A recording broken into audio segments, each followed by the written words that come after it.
incredibly important to give women the space and place for them to have a workshop or continuously have opportunities in the workplace and show them that there are different fields that they can go into.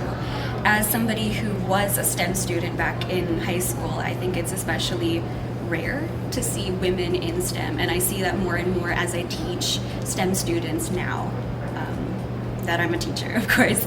And I feel like I do see more and more women and young girls going into STEM, but then there's still a very big disparity. There's still a big gap, and I just want people to know, or girls to know, that no matter how predominantly male a field is, there's still space for them to be there.